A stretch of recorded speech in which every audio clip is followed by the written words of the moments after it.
right? If you don't like the output, change the input. You don't like how your husband is showing up, I get it. But if how he is showing up is dictating how you show up, that means that you have made him your God.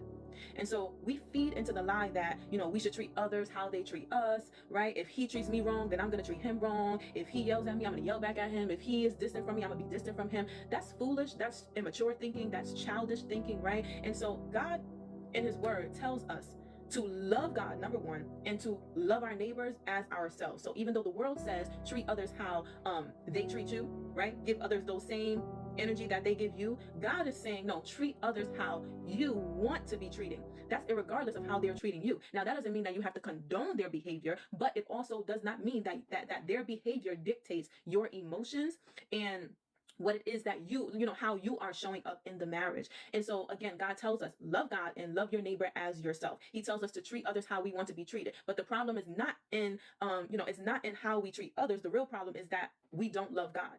Because that's the prerequisite, right? It's just like when the Bible tells us to submit to God, resist the devil, and then he will flee. A lot of people skip out on the submit to God part. They try to resist the devil, right? They try to pray, but they're not submitted to God. It doesn't work that way. You can't resist the devil until you submit to God.